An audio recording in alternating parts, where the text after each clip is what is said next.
Nós vamos dar continuidade ao estudo que nós estamos fazendo no Evangelho de Mateus.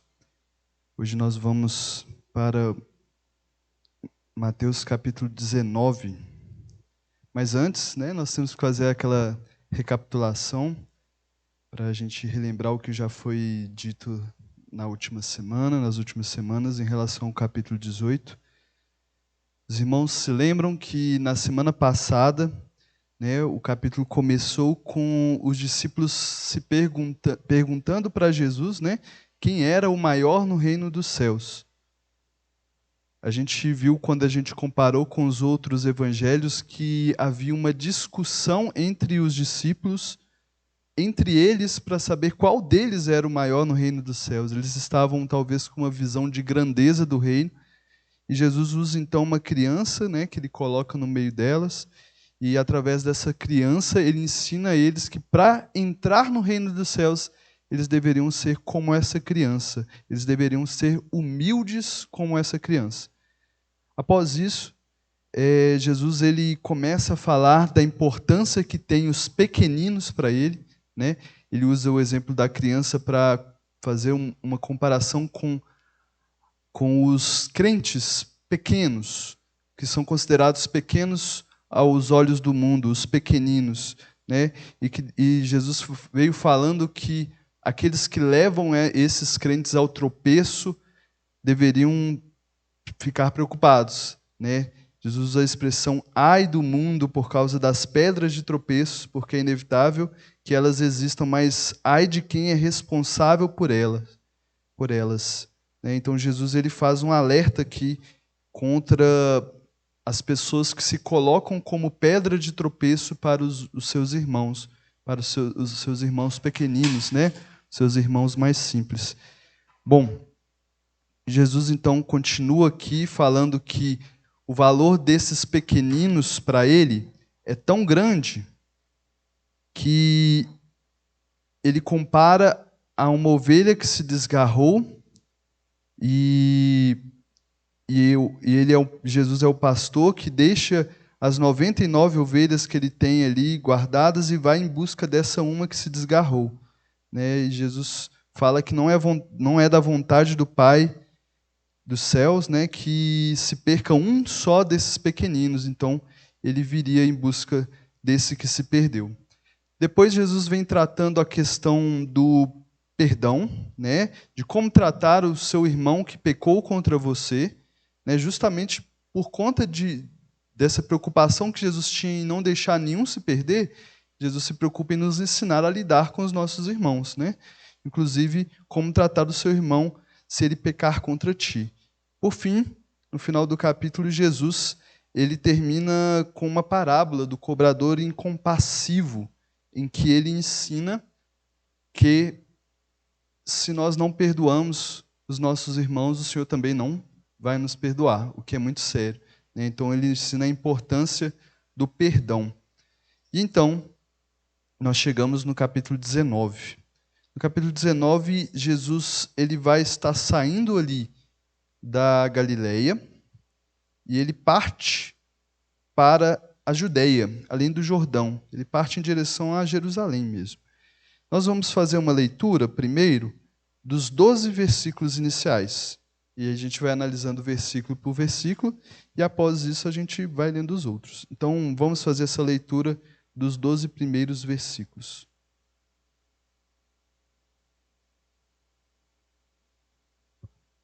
Mateus capítulo 19, os 12 primeiros versículos.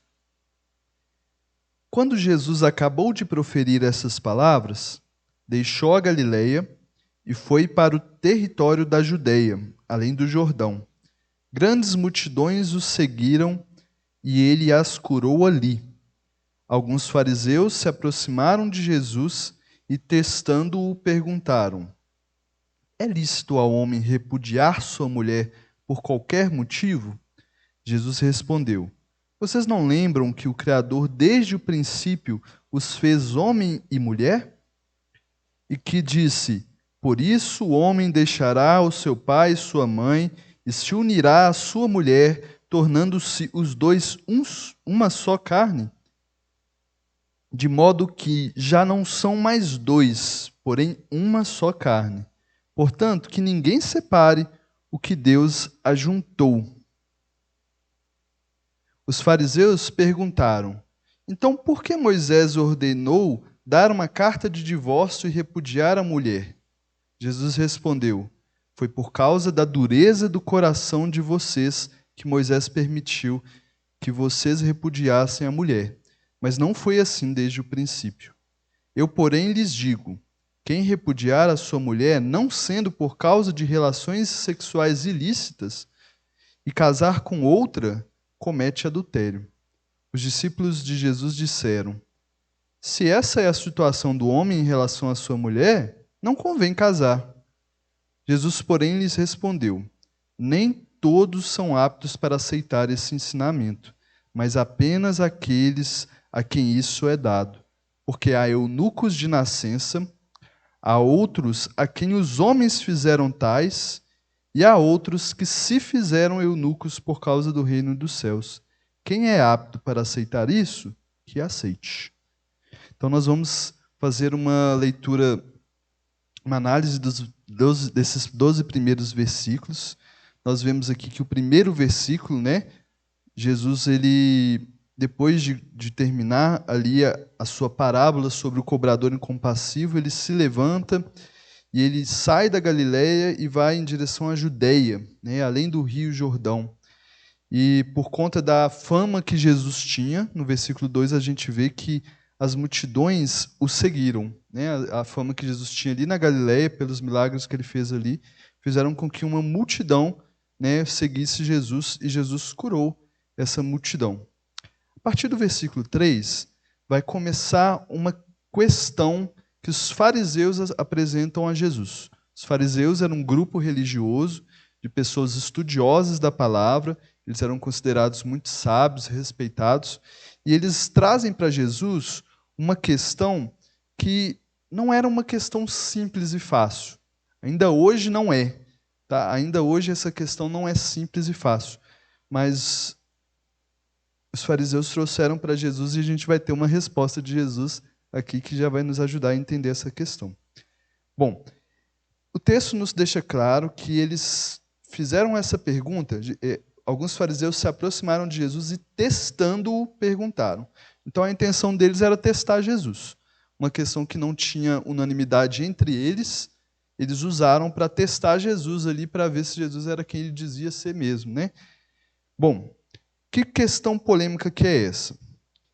Havia alguns partidos farisaicos, né, de fariseus, e eles tinham uma divergência sobre qual era a correta interpretação da regulamentação do divórcio na lei de Moisés.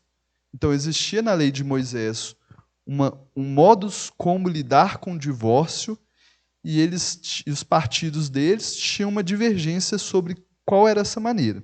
Vamos ver qual que era a regulamentação. Isso está lá em Deuteronômio, capítulo 24, versículo 1. Vou pedir para o Pedro abrir aqui para a gente ler junto.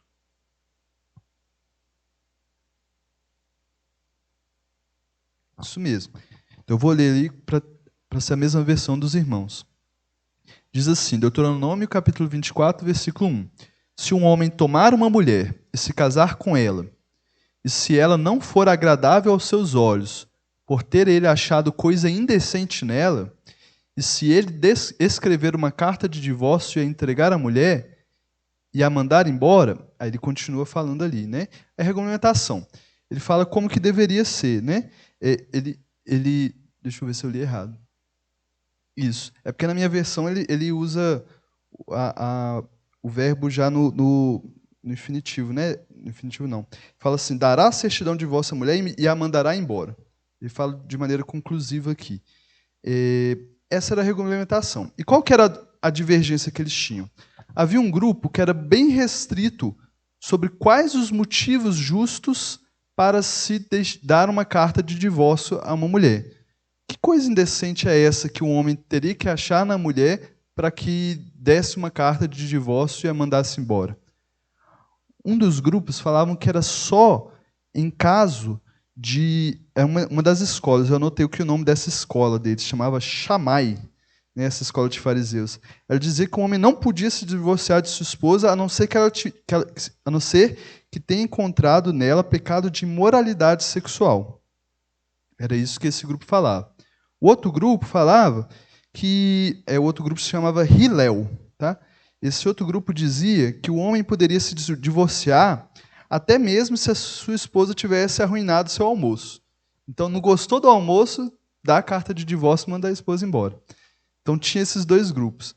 Aí foi aí que eles vieram e perguntaram a Jesus: olha, é lícito repudiar a sua mulher por qualquer motivo? Então, era um dos grupos ali perguntando qual que estava certo.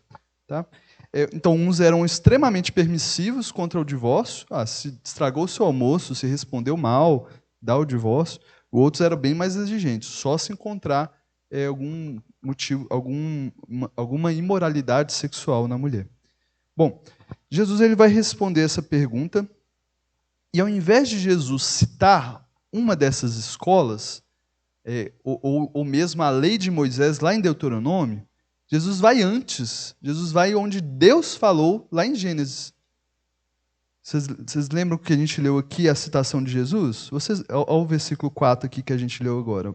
Vocês não leram que o Criador, desde o princípio, os fez homem e mulher, e que disse: por isso o homem deixará o seu pai e sua mãe, se unirá à sua mulher, tornando-se os dois uma só carne, de modo que já não são mais dois, porém uma só carne. Porém que ninguém separe o que Deus ajuntou. Então, Jesus, ao invés de citar a lei de Moisés em relação a esse caso, ao invés de citar as escolas dos fariseus, Jesus vai lá antes e cita o que Deus falou lá em Gênesis, antes da lei. Jesus fala a vontade de Deus em relação ao casamento, ela vem antes da lei. E o que Jesus quer falar com isso? Ele quer falar que o propósito de Deus era que o homem e a mulher fossem uma só carne, e que ele fosse uma só carne, que faz com que o casamento seja uma união profunda, uma união não só física, mas até espiritual, né? E que o casamento deveria ser um vínculo permanente para a vida toda. Essa era a vontade de Deus. Jesus cita isso em Gênesis. A vontade de Deus é que o casamento fosse para a vida toda. Ponto final. Então, se eles estão discutindo se tem que dar divórcio em um caso ou outro, Jesus está falando, olha, não tinha que existir divórcio. Vocês tinham que ficar casados a vida toda. Mas aí, olha só, no versículo 7,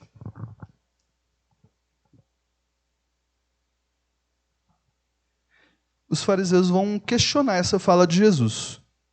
Eles vão questionar com o seguinte argumento: então por que Moisés ordenou dar carta de divórcio e repudiar a mulher? Então por que tem essa lei que a gente leu lá de Deuteronômio? Se a vontade de Deus é que não haja divórcio, por que existe essa lei? Né? A lei de Moisés dá essa permissão para haver o divórcio. Então Jesus vai responder no versículo 8 que o motivo pelo qual, né, havia essa permissão da parte de Moisés para o divórcio era a dureza do coração deles, né? O coração do ser humano, né? A dureza dos corações faziam que fosse uma permissão. Então a grande questão aqui é: os discípulos usaram a expressão no versículo 7. Então, por que Moisés ordenou? E Jesus, no versículo 8, usa o verbo: foi por causa da dureza do coração de vocês que Moisés permitiu. Vocês estão percebendo a diferença? Então, a vontade de Deus é que o casamento fosse eterno. Eles pensavam que, em certos casos, tinha que haver o divórcio. Jesus está falando assim, que Deus permite o divórcio. Permite em alguns casos bem específicos, mas não era a vontade dele que acontecesse. Deus permite o divórcio porque o coração deles é duro. Vocês estão percebendo a diferença do ordenou e permitiu? O divórcio é uma permissão de Deus em casos bem específicos, é uma tristeza que aconteça. Deus não gostaria que o divórcio acontecesse, mas é uma permissão, não uma ordem de Deus. Tá? Jesus usa assim no versículo 8, mas não foi assim desde o princípio, o finalzinho do versículo 8, para mostrar que lá no princípio a vontade de Deus é que o casamento fosse eterno. Okay? Bom, o ponto aqui fica então que o divórcio não deveria ser incentivado por eles, apenas tolerado. Deus apenas tolerava o divórcio. Espero que isso tenha ficado claro, irmãos. No versículo 9, Jesus ele vai acrescentar mais ainda, vai tornar mais rígido ainda o que ele está falando. Ele fala assim, eu, porém, lhes digo, quem repudiar a sua mulher, não sendo por causa de relações sexuais ilícitas, e casar com outra, comete adultério. Jesus acrescenta que o único motivo, né, que não configura em pecado uma nova relação é o caso em que houve relações sexuais ilícitas da parte do seu cônjuge. Então, havia um casal, né, a mulher traiu ele. Isso é uma relação sexual ilícita. Então, ele poderia dar a carta de divórcio e poderia se casar novamente. Era o único caso em que isso era aceitável diante de Deus. Se não fosse por esse motivo, quando ele se casasse com outra mulher, aquele casamento começaria, né, com um adultério, tá bom? Mas há alguns pontos importantes, tá? Que a gente tem que tomar muito cuidado, que esse é um assunto bem delicado. O primeiro é que o divórcio e o novo casamento por causa de relações sexuais ilícitas do cônjuge não são proibidos. Está claro aqui no texto. Jesus falou que somente no caso de relações sexuais ilícitas é que a pessoa não está em adultério. Nos outros casos, está em adultério. Né? Essa é a única exceção feita por Jesus. Né? E a exigência de Jesus é que o casamento fosse vitalício para a vida toda. O segundo ponto é que Jesus usa a expressão no capítulo de e casar com outra. Deixa eu ler aqui de novo para eu ler direitinho. No versículo 9, Jesus usa e casar com outra, comete adultério. Jesus usa a expressão casar mesmo. Então, se a pessoa casou de novo, casou errado, né? Ela casou em adultério, mas casou. Jesus usa a expressão de casamento. Tá? O que eu estou querendo dizer aqui é que o fato da pessoa ter começado um novo relacionamento em adultério não exclui o fato de que é um casamento também. Tá bom? Então, esse novo relacionamento começou em adultério, mas é um casamento. Foi um casamento. Tá? É importante dizer isso porque isso significa que ele deve ser encarado como um casamento, sim. Não significa que a pessoa que ela cometeu esse erro, casou de novo, o casamento dela começou em adultério, ela deve largar tudo e não significa isso. Ela casou realmente de novo e aquilo é um casamento e ela deve encarar aquilo como um casamento. Tá? Mesmo que tenha começado em adultério. Tá? Esse é um segundo ponto importante aqui. Um terceiro ponto é que, ainda que em situações de relações sexuais ilícitas seja permitido o divórcio, ele ainda é uma permissão. Tá? O texto aqui está deixando a ideia de que ele não é exigido. Talvez os judeus, esses grupos aqui, falavam assim, Moisés ordenou, mas Deus estava querendo falar que ainda poderia haver o perdão e a reconciliação naquela situação, mesmo em caso de adultério. Mas havia a permissão por causa do coração duro das pessoas. Tá? A intenção de Deus aqui, então, é de que o casamento seja para a vida toda. Tá bom? E nesse texto, Jesus argumenta de maneira muito firme em relação a isso. A recomendação de Jesus é que fosse feito tudo ao alcance para que aquele casamento conseguisse ser mantido, restaurado, né? O perdão fosse dado, se necessário, né?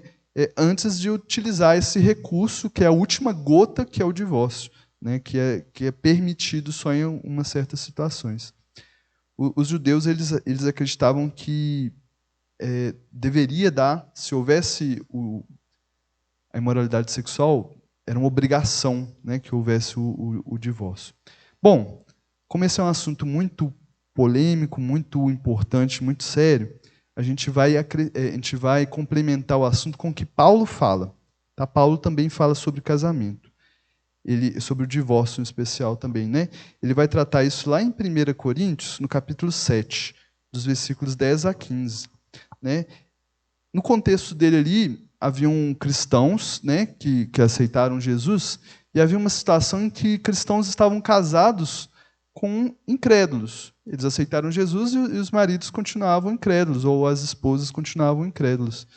E ele fala a essas pessoas com um cuidado especial. Então, 1 Coríntios 7, versículo 10, vamos ler aqui para a gente analisar um pouquinho mais.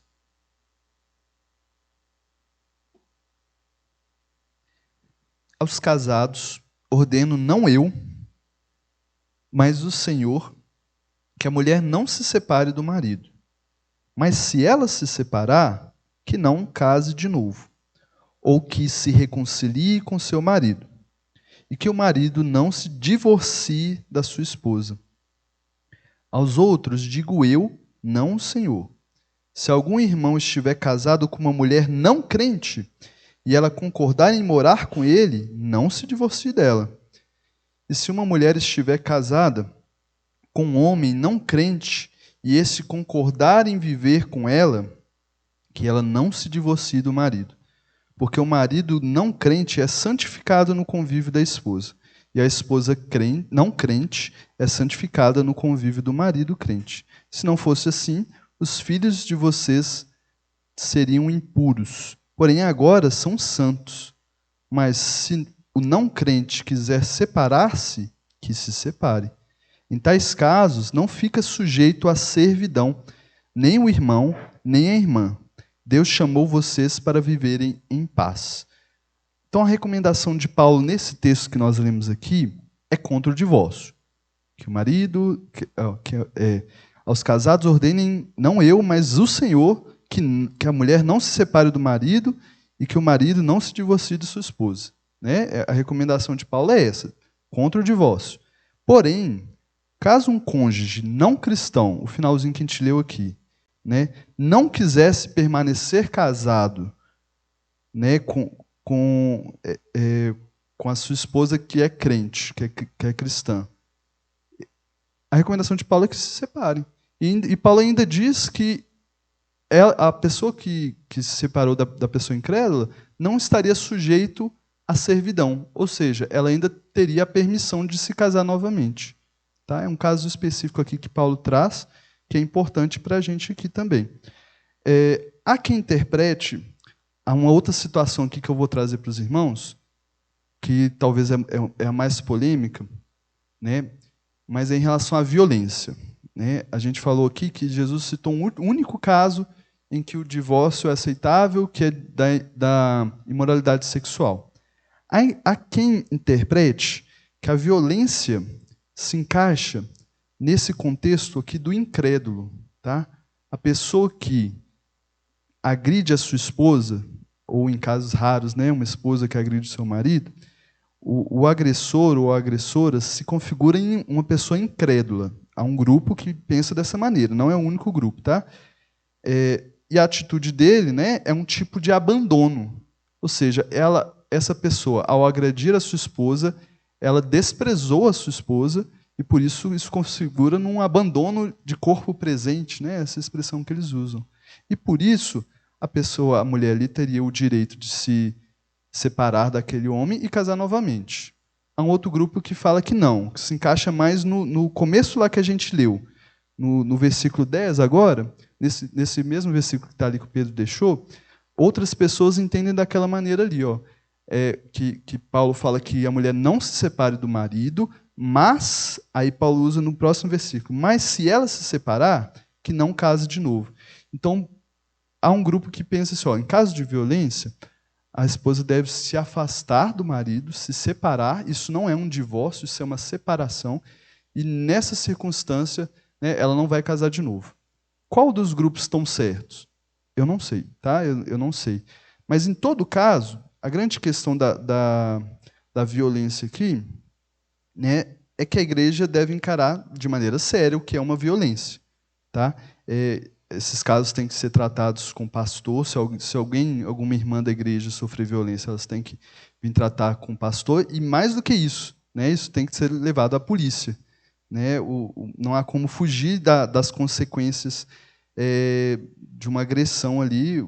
O irmão que fizer isso, ele, de certa forma, agiu de forma incrédula, né? Ele desrespeitou a sua esposa ali. Aí alguém pode perguntar, mas e o perdão? Né? Tem que perdoar, a mulher tem que perdoar, mesmo se for agredida e tal. Mas perdoa de longe, deixa a pessoa sofrer as consequências ali do ato dela na polícia, né? E, e ela perdoa de longe ali para não sofrer. Pode falar, Pedro.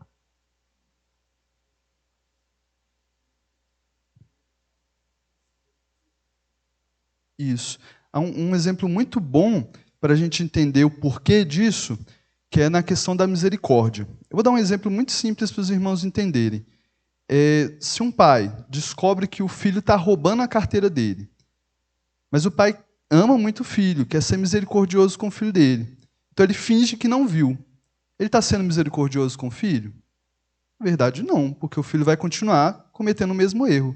A misericórdia não consiste em permitir que a pessoa continue no erro. Isso é complacência que chama, né? Condescendência, né? Condescendência.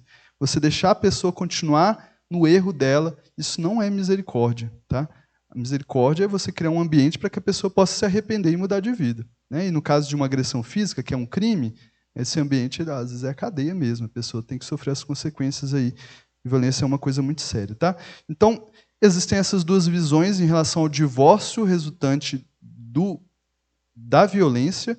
Tá? Alguns acreditam que isso é um tipo de abandono e por isso a mulher está livre para pedir o divórcio e casar novamente. Outros acreditam que ela tem que se afastar, mas não deve casar novamente, deve permanecer sozinha. Eu não sei qual é o certo, né? Não fica claro aqui para a gente, e isso eu recomendo mais que seja tratado, né? Uma situação que seja tratado com os pastores da igreja, com os pastores que acompanham os casais. Tá? Mas, enfim, vamos passar para frente, vamos continuar o assunto. No versículo 10, a gente vai ver que os discípulos falaram com Jesus que se essa é a situação do homem em relação à sua mulher, não convém casar. O que eles estavam falando? Né? Jesus, nesse monte de argumento, Jesus anulou a maioria dos motivos que eles poderiam usar para divorciar-se. Né? A maioria dos motivos populares na época que as pessoas usavam para se divorciar, Jesus falou assim, não, isso aqui não vale não. O único motivo é esse. Né? Jesus colocou isso. Jesus restringiu, então, os motivos aceitáveis, né, que eles tinham para o divórcio. Talvez por isso os discípulos ali estavam considerando o casamento como um risco, né, com uma situação muito difícil. Olha, se eu me casar e tiver algum problema, eu não vou poder me divorciar. Então, é muito arriscado. Talvez o melhor para o homem é ficar solteiro. Eu estou meio traduzindo aqui o que eles estão falando. Olha, se essa é a situação do homem em relação à mulher, não convém casar. É melhor ficar solteiro. Né? Por incrível que pareça, Jesus ele vai concordar com eles em parte. Tá? Ele vai falar com eles assim, ó, olha, o ensinamento de não se casar, vamos ler no versículo 11 aqui para a gente analisar o que Jesus está falando. 11 e 12, eu vou ler aqui de uma vez. Ó, Jesus, porém, lhes respondeu, nem todos são aptos para aceitar esse ensinamento, mas apenas aqueles a quem isso é dado. Porque há eunucos de nascença, há outros a quem os homens fizeram tais coisas, e há outros que se fizeram eunucos por causa do reino dos céus. Quem é apto para aceitar isso, que aceite. Então, Jesus, ele, de certa forma, ele concorda com eles sobre o ensinamento de não se casar, mas ele diz que isso é somente para quem isso tiver sido dado. Ou seja, o não se casar é um dom. Tá? A gente chama esse dom de celibato. O que é celibato?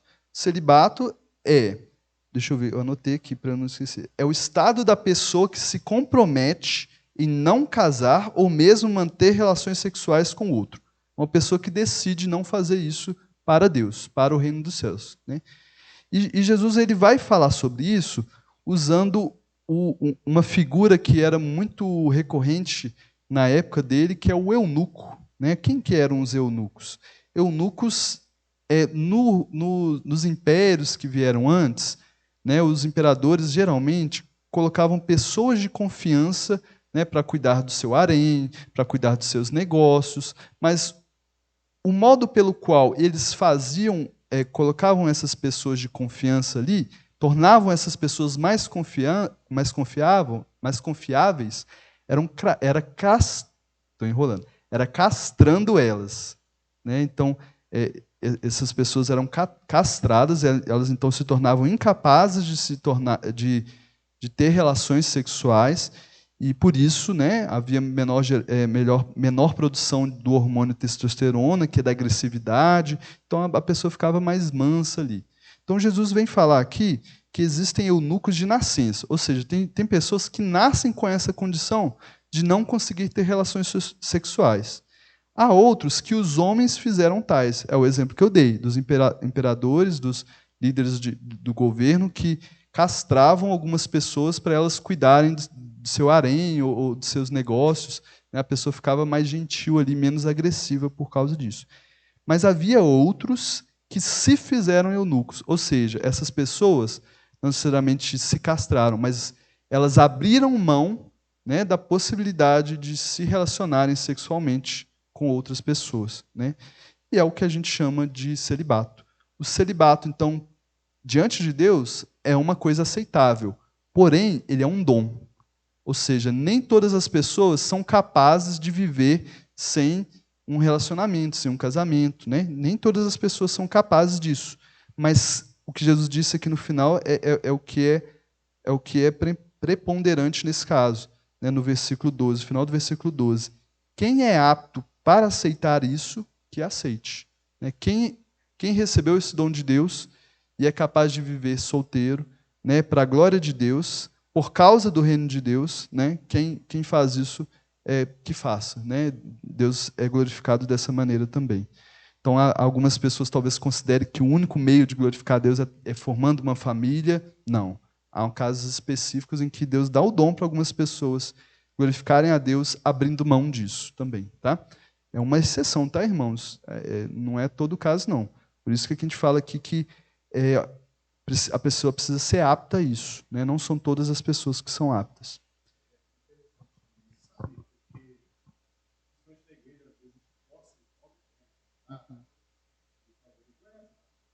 Exatamente. Exatamente.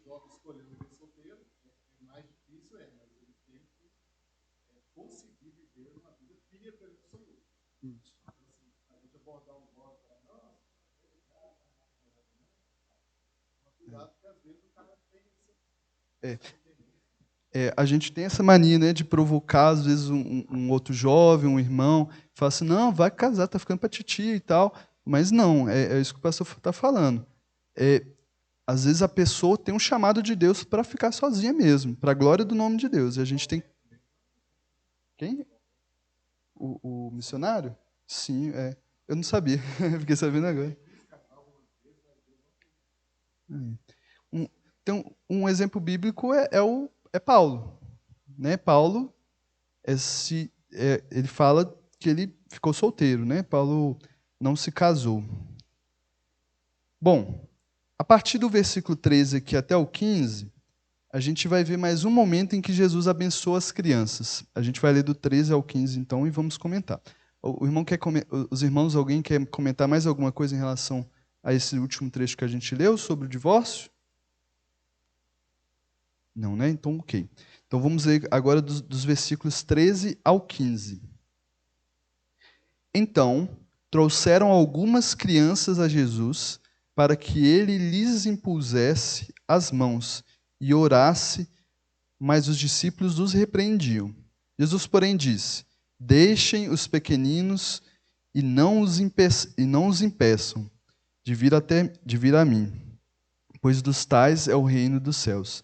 E, tendo-lhes imposto as mãos, retirou-se dali.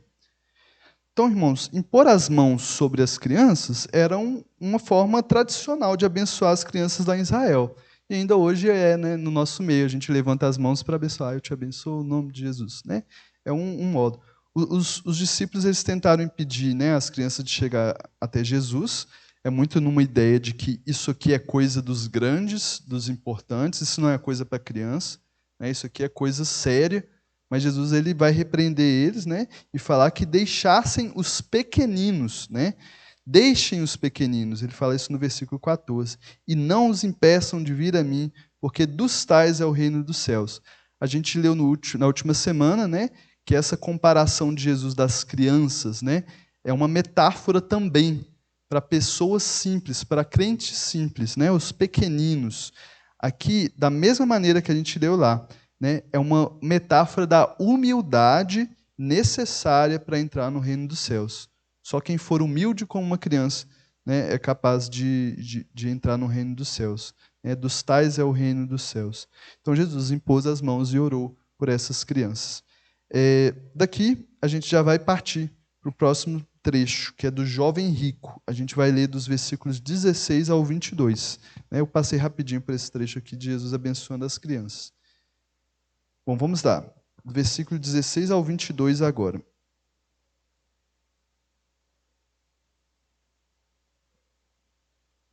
Vou ler, irmãos.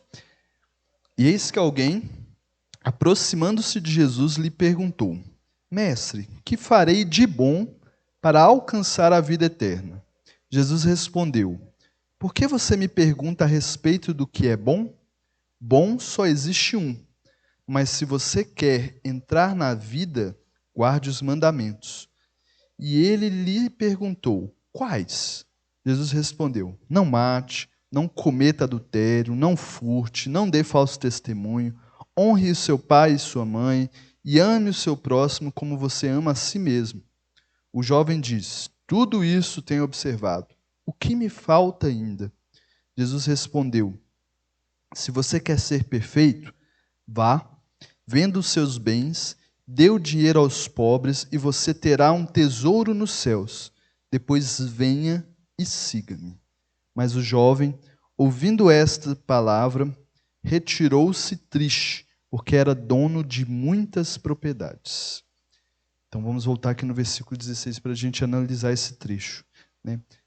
O texto diz no versículo 16 que alguém se aproxima de Jesus.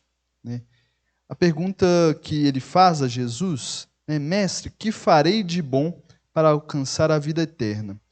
Ela vem, talvez, de uma crença judaica de que se precisava fazer uma boa obra para se alcançar a salvação. Ok? E ele usa a expressão de alcançar a vida eterna. Alcançar a vida eterna é sinônimo de várias expressões que a gente usou aqui. Como eu posso entrar no reino dos céus, ou como eu posso ser salvo. Isso é tudo sinônimo do que a gente usou aqui agora, de alcançar a vida eterna. Bom, no versículo 17, Jesus ele vai responder: Por que você me pergunta a respeito do que é bom? Se então os judeus daquela época acreditavam que era preciso fazer uma boa obra, uma obra boa, que podia garantir a salvação deles, Jesus ele responde questionando essa visão sobre o que é bom. Ou seja, se há alguma obra boa para ser salvo, só há uma pessoa que é boa, Só há um Deus que é infinitamente bom. Não há nenhuma obra que seja boa o bastante para isso. O Jesus ele usa esse trocadilho. Por que me pergunta a respeito do que é bom? Bom só existe um. Aí Jesus vai partir para os mandamentos. Mas se você quer entrar na vida, guarde os mandamentos. Ao dizer para os jovens seguir os mandamentos, Jesus não está dizendo que as obras da lei poderiam salvá-lo. Não é isso que Jesus está dizendo. Até porque a gente vai ver nos próximos versículos aqui que esse jovem, na verdade, não seguia todos os mandamentos de verdade, não. Tá? A gente vai ver aqui nos próximos versículos. Mas o que Jesus provavelmente queria mostrar aqui é que obedecer os mandamentos é uma forma de demonstrar fé. Quando você confia em Deus, você vai obedecer a Deus porque você confia em Deus. É uma consequência e não uma causa. Os irmãos entendem? Eu creio em Deus, por isso eu vou obedecer. Ou seja, eu confio em Deus ao ponto de eu obedecer.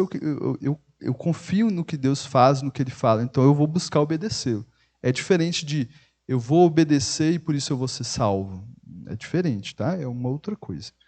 Bom, a gente vai para o versículo 18 e 19 aqui, no qual esse jovem pergunta a Jesus quais mandamentos que ele deveria obedecer então. Aí Jesus ele vai fazer um compilado, uma lista que representa esses mandamentos. E nessa lista ele, inclusive, coloca o segundo maior mandamento aqui, ó. Ame o seu próximo como a si mesmo. Né? O primeiro maior mandamento, nós sabemos qual é, né? De amar a Deus acima de todas as coisas. Mas Jesus não cita aqui. Essa lista aqui que Jesus seleciona, ele representa todos os mandamentos. No versículo 20, esse jovem responde que tem observado esses mandamentos. Mas só que ele vai perguntar para Jesus o que lhe faltava ainda. Então, se ele achava que seguia todos esses mandamentos, os sentimentos dele, pelo menos, era que não, era que faltava alguma coisa. Porque se ele falasse, então eu estou bom, eu estou seguindo, está ótimo. Mas ele ainda vem e pergunta no versículo 20. Tudo isso tenho observado, o que me falta ainda? Então ele vai fazer essa pergunta porque provavelmente ele sentia que faltava alguma coisa. E Jesus vem, no versículos 21 e 22, e diz que para ele ser perfeito, ele deveria vender os seus bens, dar o dinheiro aos pobres e voltar para segui-lo.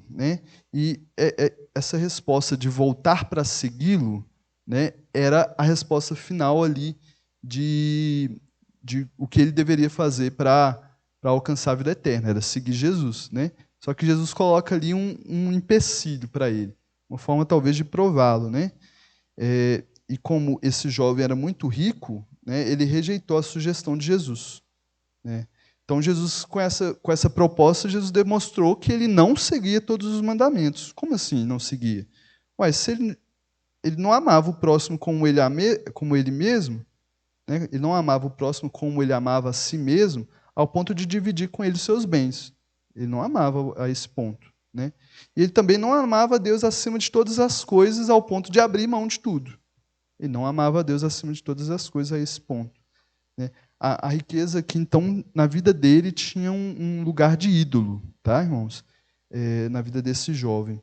Esse jovem se enganou, pensando que ele poderia alcançar a vida eterna a partir de alguma boa ação. Na verdade, as nossas boas ações, a gente sabe hoje, que são insuficientes, que a gente alcança a salvação através da fé em Cristo Jesus, somente. As nossas obras não são causa da nossa salvação. Na verdade, as nossas obras são consequências dela. Nós fomos salvos por Cristo, por isso nós agimos com boas obras. Tá? Bom, depois disso, nos próximos versículos, nos últimos, que vão terminar o capítulo, a gente vai ver Jesus tratando essa questão da riqueza.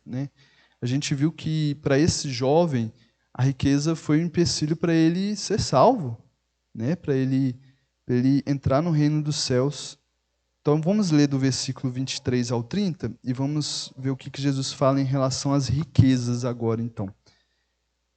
Eu vou ler aqui, 23 ao 30.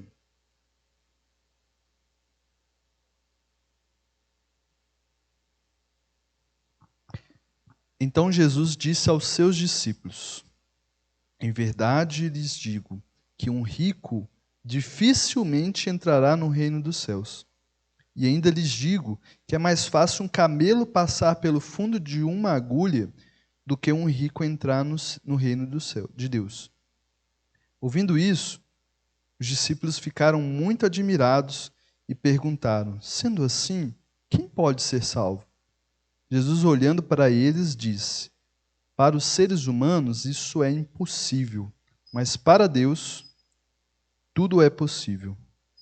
Então Pedro, tomando a palavra, disse: eis que nós deixamos tudo e seguimos o Senhor. Que será, pois, de nós? Jesus lhes respondeu: em verdade lhes digo que na regeneração, quando o Filho do Homem se assentar no trono da sua glória, vocês que me seguiram também se assentarão em 12 tronos, para julgar as 12 tribos de Israel. Todo aquele que tiver deixado casa, irmãos, irmãs, pai, mãe, filhos ou campos, por causa do meu nome, receberá muitas vezes mais e herdará a vida eterna. Porém, muitos primeiros serão últimos e os últimos serão primeiros. Amém. Vamos, então, analisar aqui o que está sendo dito aqui nessa situação. Logo após, né, Jesus ter passado essa situação com esse jovem rapaz que era rico, né, e esse rapaz não ter sido capaz de abrir mão da sua riqueza para seguir Jesus, Jesus começa a alertar os discípulos sobre o perigo das riquezas, né? Ele vai dizer para eles, no versículo 23, que dificilmente um rico entrará no reino dos céus, que é muito difícil um rico entrar no reino dos céus. Jesus diz mais, né? Ele diz que é mais fácil um camelo passar no fundo de uma agulha que um rico entrar no reino dos céus. Eu já ouvi várias pregações, né? As pessoas sempre discutem o que é esse fundo de uma agulha, né? É uma entrada do portão, do muro da cidade. Mas, na verdade, não há um consenso sobre isso, não. A ideia mais básica é que seja uma agulha mesmo, que passa a ideia principal de que um rico entrar no reino dos céus não é só difícil, mas é quase impossível. É essa ideia que Jesus quer passar aqui. Em todo caso, é que é quase impossível, né, que uma pessoa rica entre no reino dos céus. Né? No versículo 25, os discípulos ficam admirados e eles perguntam, sendo assim, quem pode ser salvo? E o motivo dessa pergunta talvez deixe a gente confuso. Né? Jesus está falando dos ricos, por que eles estão achando, né, que ninguém pode ser salvo, então? Mas, na verdade, é porque talvez naquela época já havia uma imagem de que a riqueza era uma bênção de Deus. Ou seja, Deus abençoa uma pessoa com riqueza, é uma provisão de Deus. Né? Então, se essas pessoas que são as mais abençoadas por Deus, porque têm riqueza, elas não podem alcançar a salvação, que é quase impossível elas conseguirem, quem que vai conseguir? Os irmãos entendem agora com esse contexto? De que as pessoas olhavam a riqueza como uma bênção de Deus, como uma pessoa que tinha o favor de Deus, uma pessoa mais rica é uma pessoa que tinha mais favor de Deus. Né? Então, quebra um pouco esse argumento deles. Né? A riqueza não significa favor de Deus. Né? Não significa que Deus abençoou realmente aquelas pessoas com riqueza. No versículo 26, Jesus ele vai responder para eles uma coisa, vai falar que para os seres humanos, né, olha só, atenção aqui, Jesus falou para os ricos? Não. Jesus falou para os seres humanos. Não é somente para os ricos que é impossível. É para todo mundo que é impossível conseguir a salvação. Jesus aqui está deixando claro que a tentativa de conseguir a salvação por boas obras é impossível. Não é somente para os ricos que é impossível, é para todo mundo. Né? Jesus deixou claro aqui. Não apenas para os ricos, mas para o ser humano. Então a salvação vem de Deus, porque para Deus nada é impossível. É isso que o texto diz. No versículo 26, né, que a gente está.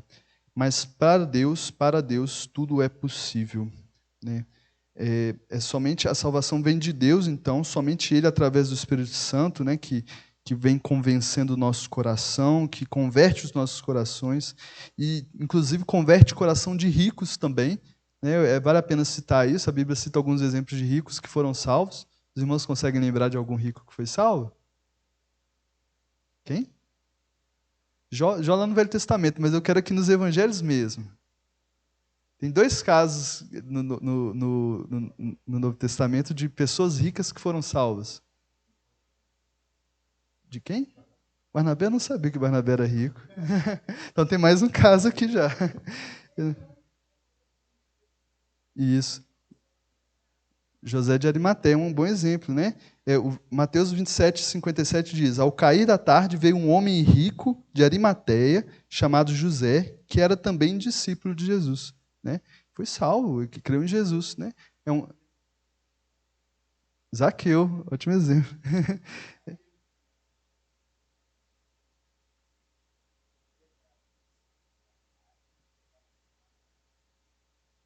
Ele era um eunuco, não sei dizer se ele era rico, não. Na verdade, ele era o servo, provavelmente, do império, né? Não sei dizer que era rico, mas Mateus provavelmente era de uma condição melhor, cobrador de impostos. Mas Zaqueu é um exemplo ótimo, né? Zaqueu ele é um exemplo ótimo também, que ele também era cobrador de impostos, se eu não estiver enganado. Ganhava bem. Ele ganhava bem, só que era considerado traidor, né, entre os judeus. Em Lucas 19, 8 a 10, eu vou ler rapidinho e fala assim, ó, Zaqueu, por sua vez, se levantou e disse ao Senhor, Senhor, vou dar metade dos meus bens aos pobres, e se extorquir alguma coisa de alguém, vou restituir 4 vezes mais. Então Jesus lhe disse, hoje houve salvação nesta casa, pois também este é filho de Abraão, porque o Filho do Homem veio buscar e salvar o perdido. Né? Então a gente vê que Deus salvou, inclusive, ricos, né? O que era impossível para eles próprios, para essas pessoas, eles não conseguiriam por si mesmos, Deus salva, inclusive, os ricos e os pobres também. Né? Mas é importante eu falar uma coisa, irmãos. Sempre que eu ouço alguém pregar sobre esse trecho, sempre há um esforço muito grande de deixar claro isso, que não é pecado ser rico, que não há problema em ter bens. Né? E realmente não é pecado. A gente vê que Deus salva mesmo pessoas ricas também. Tá? Que não que é possível uma pessoa ser rica e ser salva. Porém, a gente tem que levar a sério, né, o fato de Jesus ter alertado quanto ao perigo das riquezas. Né? Jesus não falou isso à toa, né, em relação especialmente aos ricos. Né? A gente vê lá em Timóteo, por exemplo, no capítulo 6, versículo 10, que o amor ao dinheiro é a raiz de todos os males. E alguns nessa cobiça se desviaram da fé e atormentaram a si mesmo com muitas dores. Né? Amar ao dinheiro, então, ou amar a riqueza, provavelmente é uma grande tentação. Provavelmente não, todo mundo aqui sabe que é, né? É uma grande tentação. E muitos caem nessa tentação. Muitos caem. Muitos se desviam dos caminhos do Senhor por causa de riqueza, por causa de fama, por causa de dinheiro. Né? E o alerta de Jesus, de que é muito difícil um rico ser salvo, ainda tem que ser considerado por nós, sim. Tá? Esse alerta deveria, no mínimo, gerar temor em nós. Né? E esse temor, né, a gente sabe que o temor é o princípio da sabedoria, deveria guiar, talvez, a nossa oração. Há uma oração famosa, oração de Agur, lá em Provérbios, que ele fala um pouquinho sobre isso. Ele é meio semelhante ao conselho que talvez cabe a nós nessa situação. Está lá em Provérbios 30, no versículo 8 e 9. Eu vou ler aqui para os irmãos essa oração que ele faz a Deus. Olha, afasta de mim a falsidade e a mentira. Não me des nem a pobreza, nem a riqueza. Dá-me o pão que me for necessário, para não acontecer que, estando eu farto, te negue e diga, quem é o Senhor? Ou empobrecido venha furtar e profane o nome de Deus. É muito interessante essa oração que esse Agur faz. Né? Ele pede a Deus que não desse nele nem de mais nem de menos. Porque se ele tivesse de mais, ele talvez conhecia o próprio coração, ele poderia negar a Deus e falar que não precisa de Deus. E se ele tivesse de menos, ele poderia profanar o nome de Deus roubando. Né? É isso que é a oração dele. Talvez a nossa oração nessa situação deveria ser: Deus, não me dê o que vá me afastar dos seus caminhos. Deus sabe o que a gente consegue suportar e o que a gente não consegue suportar.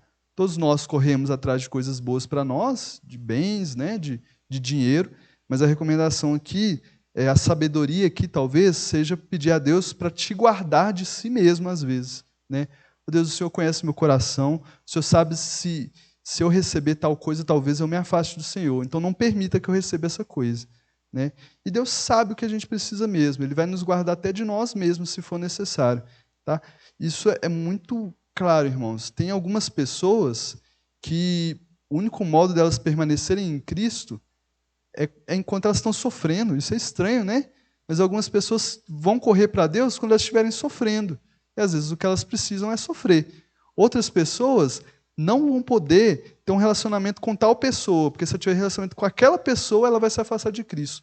Ou então ela não vai poder ter aquele carro, porque se ela tiver com aquele carro, ela vai se envaidecer. E Deus, sabendo disso tudo, nos guarda dessas coisas até de nós mesmos. Pode falar.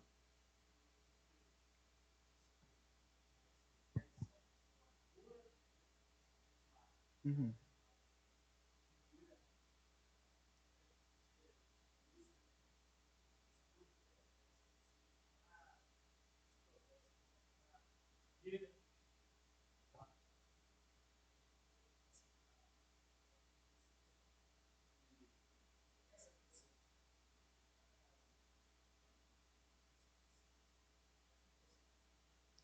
Sim.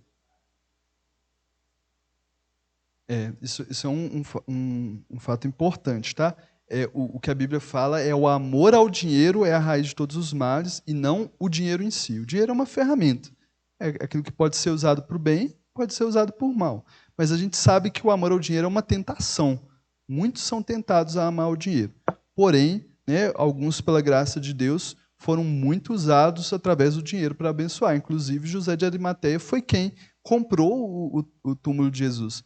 Jesus, inclusive, foi sustentado em seu ministério por mulheres que tinham dinheiro e ajudavam Jesus através dos seus bens. Né? Então, se você usa os seus bens para a glória de Deus, glória a Deus. Mas tenha temor, né, de colocar diante de Deus um fato de que, às vezes, né, você, o seu coração, ele é um coração caído. O seu coração ele pode muito bem se envaidecer ou se levar, né, a se perder por causa das riquezas também. Então, que fique o alerta de Jesus aí, né, em relação ao temor em relação às riquezas, né? Vamos tomar cuidado em relação a isso. As bênçãos de Deus estão aí para nós, a gente pode correr atrás, né, mas com temor de não deixar o mais importante para trás, né? Teve um tipo de historinha contada aqui nos cultos atrás que resume isso, né?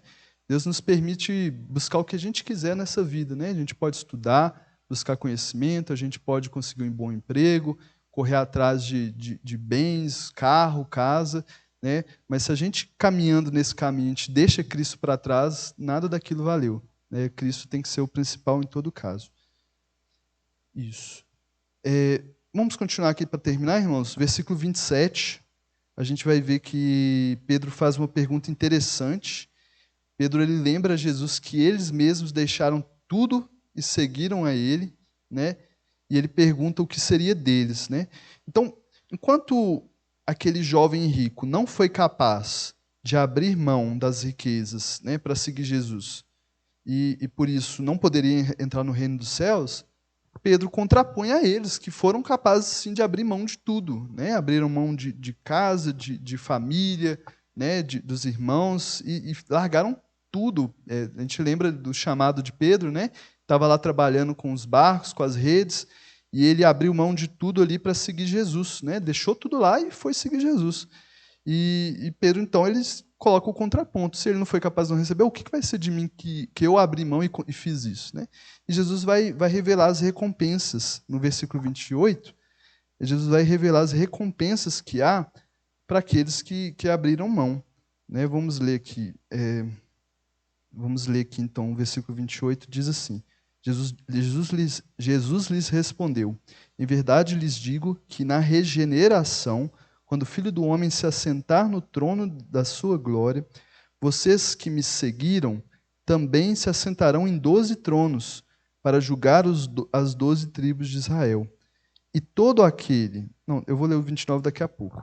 Então, Jesus aqui está revelando as recompensas, né, que os discípulos receberiam.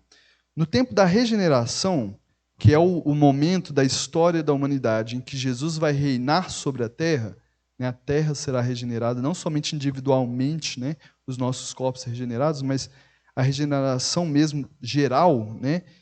Nesse tempo, aqueles discípulos também sentariam ao lado de Jesus em 12 tronos. Né? Essa é a recompensa que eles receberiam por ter abrido mão de tudo.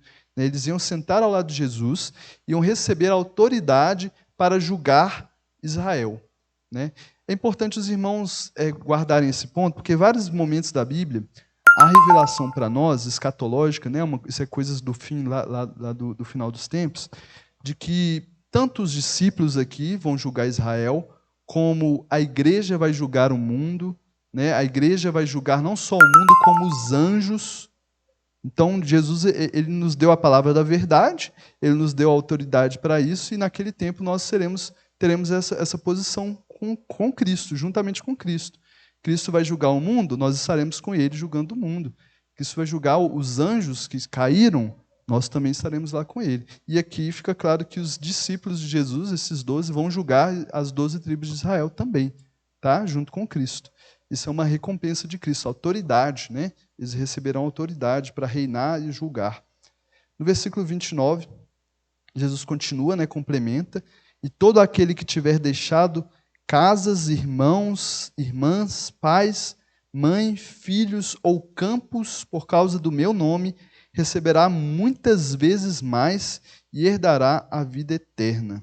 Né? Nesse versículo, Jesus está complementando ainda as recompensas, agora expandindo, né? Não é só os discípulos agora, é todos, todo mundo que abriu mão, né, por causa do nome de Jesus, né, de casas, de irmãos, irmãs, pais, mães, filhos ou campos, por causa do nome de Jesus, receberá muitas vezes mais. Quando a gente vai ver esse texto, né, com a versão dos outros evangelhos, a gente vai ver que nos outros evangelhos eles dizem aqui, receberão 100 vezes mais ou muitas vezes mais aqui.